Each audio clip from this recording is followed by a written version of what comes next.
Hello hi అండి, ఎలా ఉన్నారు? అందరూ బాగున్నారా? రాజ్మా అండి ఈ పంజాబ్లో ఇవి బాగా పండిస్తారంట. వాళ్ళు పండించిన వాళ్ళే, మాకు తెలిసిన వాళ్ళు మాకు ఇచ్చారు వీటిని. చాలా రోజులైందండి వాళ్ళు కూడా మాకు ఇచ్చి వండుదాం అనుకున్నా, కానీ వాటిని అలాగే పెట్టేశాను. రాజ్మాని ముందుగా నేను నైట్ అంతా నానబెట్టుకున్నాను నీళ్ళల్లో. రాజ్మాని నేను కడిగేసండి కుక్కర్లో మళ్ళీ సీటీ వేపిద్దామని, మంచిగా ఉడుకుతుంది కదా, లోపల ఉన్నది కూడా పప్పు అంతా మంచిగా ఉడికిద్దని సీటీ వేపించుకుంటున్నాను. నీళ్ళలోనే కొద్దిగా సాల్ట్ వేసుకుంటున్నానండి. ఆ తర్వాత గ్యాస్ మీద పెట్టుకుని విజిల్స్ వచ్చేదాకా 3-4 విజిల్స్ వచ్చేదాకా వేయించుకుని కూడా మనకి మంచిగా కుక్ అయ్యిద్ది కదండి. నేను చేయాలనుకుంటున్నాను రాజ్మా పలావ్ చేద్దాం అనుకుంటున్నాను, అందుకని అనమాట ముందుగా విజిల్ వేయించుకున్నా. విజిల్ అయిపోయినాయండి, చూడండి మనకు మంచిగా కుక్ అయింది. 80% మనకు కుక్ అయినట్టే మనకి. ఆ తర్వాత మనం పలావ్లో ఒక 20% ఉంటుకుంటే చాలు.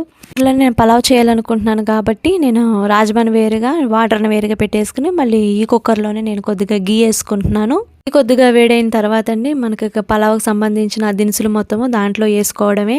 రాజ్మా పలావ్ నేను కూడా ఫస్ట్ టైం ట్రై చేస్తున్నానండి. కూర వండాను కానీ పలావ్ అనేది ఫస్ట్ టైం ట్రై చేస్తున్నాను. అందుకు రాజ్మాని చూడగానే నాకు పలావ్ చేసుకోవాలనిపించింది. అందుకే పలావ్ మొదలు పెట్టేశాను నేను.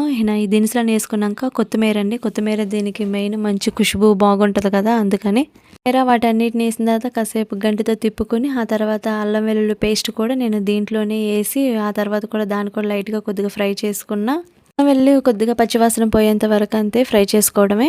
ఆ తర్వాత మనం కట్ చేసి పెట్టుకున్న ఉల్లిపాయలండి అవి కొద్దిగా బారుగా కోసుకుని వాటిని కూడా నేను దాంట్లో వేసుకున్నాను.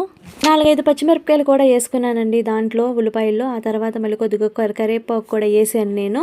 కాసేపు మనం ఉల్లిపాయలు బ్రౌన్ కలర్ వచ్చేదాకా కొద్దిగా ఫ్రై అయ్యేదాకా మనం అలా దాని మీద ఫ్రై చేసుకుంటూ ఉండాలి కదా. ఫ్రై అవ్వాలని కొద్దిగా సాల్ట్ కూడా వేసుకున్నాను. ఈ మధ్యలో నేను కొద్దిగా టమాటాలు కట్ చేసి పెట్టుకున్నాను. టమాటాలు కూడా ఫ్రై అయిపోయినా టమాటాలు కూడా వేసేసాను. వీటిని రెండు కలిపి ఫ్రై అయ్యేలాగా కాసేపు తిప్పుకుందాం. వెల్లుల్లి పేస్ట్ వేసాను కదండి, కొద్దిగా అడుగంటుకుండా ఉండడానికి తిప్పుకుంటా ఉన్నాను అనమాట.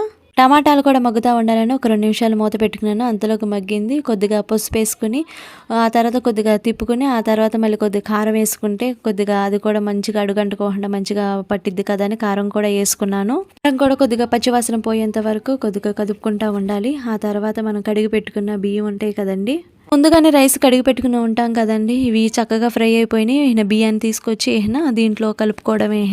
పలావ్ అంటేనే పలావ్ రైస్ ఉంటేనే బాగుంటుంది కదా, ఇంకా ఏ రైస్ అయినా పలావ్కి అంత టేస్ట్ అనిపించదు కదా.